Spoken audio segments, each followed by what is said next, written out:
Welcome, seekers of knowledge. Welcome, seekers of knowledge, you in whom words ignite the lanterns of consciousness, and whose souls are quenched by the wellspring of wisdom. Here, within the halls of Millennium Library, we embark together on a unique journey through the paths of letters and the labyrinthine corridors of ideas. This is not just a podcast, it is a cultural edifice that rises with you, from you, and for you.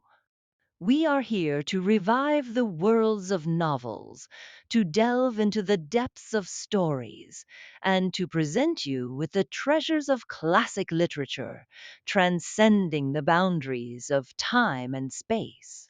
Every voice you hear, every word that touches your ears, is the fruit of a joint effort, a human and artistic legacy born from the pristine collaboration between a creative human mind and promising artificial intelligence.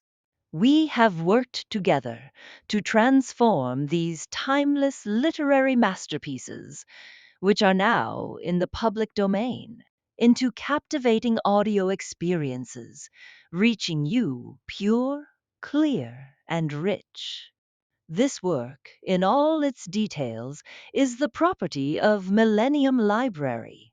All broadcasting and production rights are reserved to it, and everything you hear is part of this cultural legacy that we offer to the world.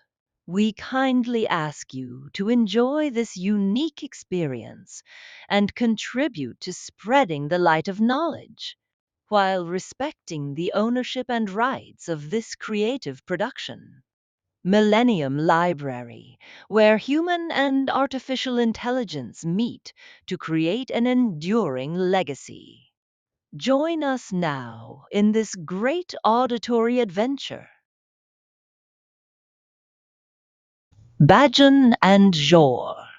Once upon a time, there were two brothers named Bajun and Jhore. Bajun was married, and one day his wife fell ill of fever. So, as he was going plowing, Bajun told Jhore to stay at home and cook the dinner, and he bade him put into the pot 3 measures of rice. Jhore stayed at home and filled the pot with water and put it on to boil. Then he went to look for rice measures. There was only one in the house, and Jhore thought my brother told me to put in 3 measures, and if I only put in one, I shall get into trouble. So he went to a neighbor's house and borrowed 2 more measures, and put them into the pot and left them to boil. At noon, Bajun came back from plowing and found Jhore stirring the pot and asked him whether the rice was ready. Jhore made no answer. So Bajun took the spoon from him, saying, "Let me feel how it is getting on." But when he stirred with the spoon, he heard a rattling noise, and when he looked into the pot, he found no rice, but only 3 wooden measures floating about. Then he turned and abused Jhore for his folly, but Jhore said, "You yourself told me to put in 3 measures, and I have done so." So Bajun had to set to work and cook the rice himself, and got his dinner very late. Next day, Bajun said to Jor, "You don't know how to cook the dinner. I will stay at home today. You go to plow and take a hatchet with you, and if the plow catches in a root or anything, give a cut with the hatchet."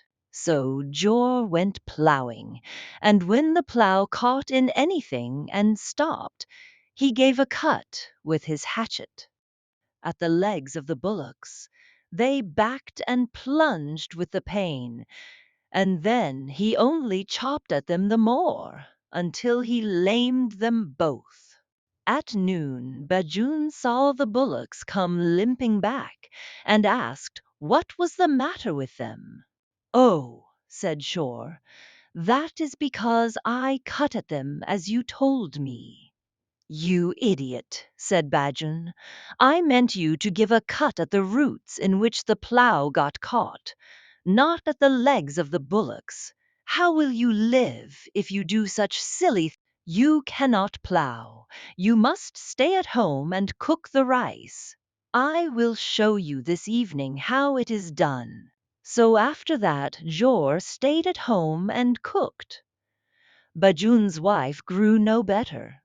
So one day, Bajun, before he went to the fields, told Jor to warm some water in order that his wife might wash with it.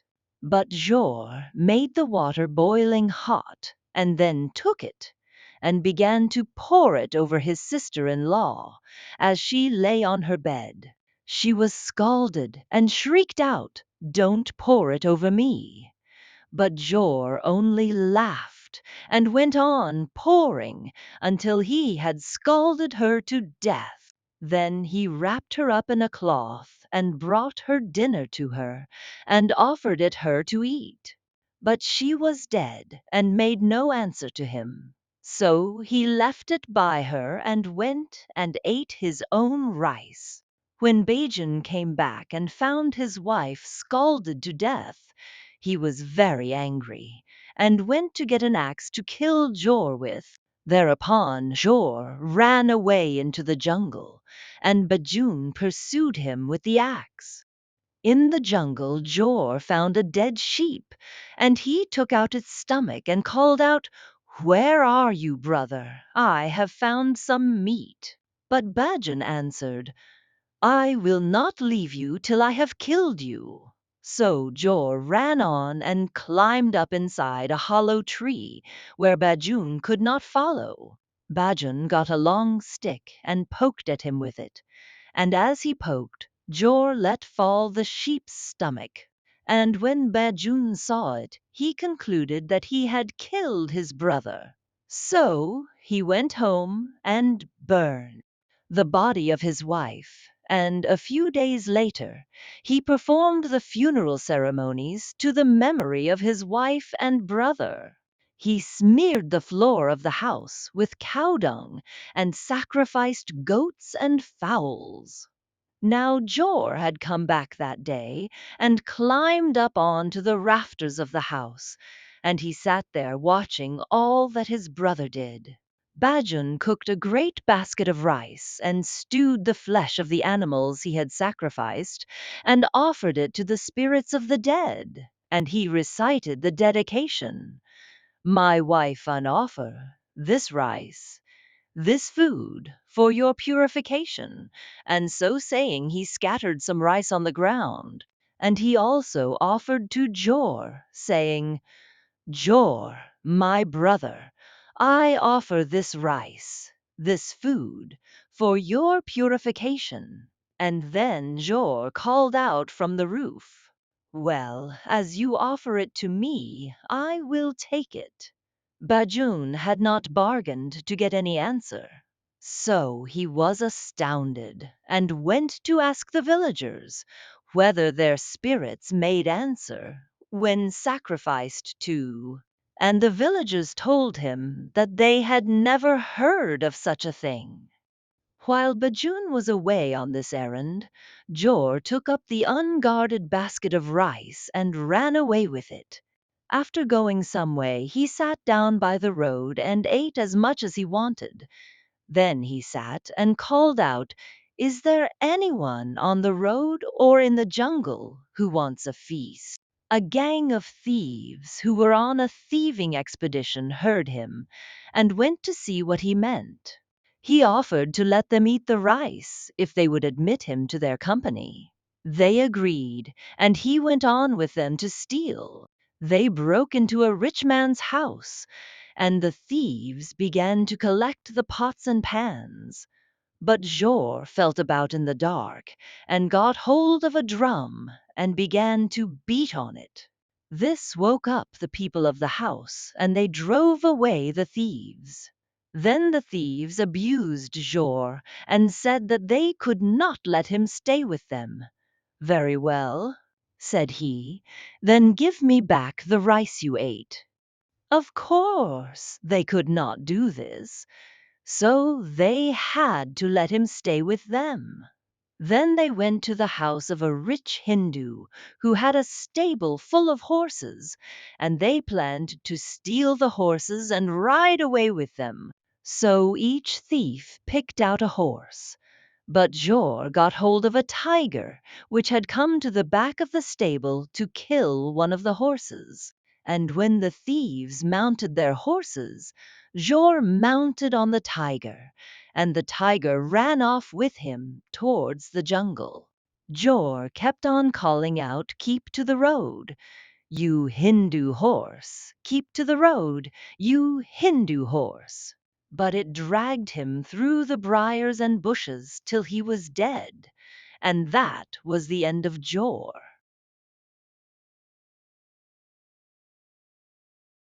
Conclusion of our journey. And so we reach the conclusion of our journey for today, within the unending worlds of words and the never folding pages of knowledge.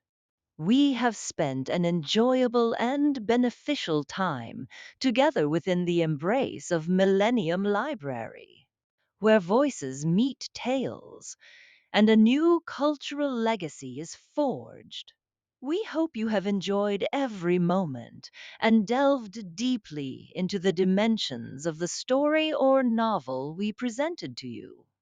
Always remember that this grand edifice, Millennium Library, is the result of a unique collaboration between human creativity and the profound depth of artificial intelligence. Our goal is to enrich your ears and minds with the treasures of world literature and to make knowledge accessible to everyone, while preserving the ownership rights of Millennium Library for this distinctive production. Don't forget to follow us and activate the notification bell to receive all new content. And share this podcast with everyone around you, for knowledge is light, and together we illuminate the paths. Until we meet again in a future episode and a new literary adventure, may you be in the care and keeping of Allah, and within the realm of immortal words. Millennium Library, where tales are embodied, knowledge is narrated, and creativity is immortalized.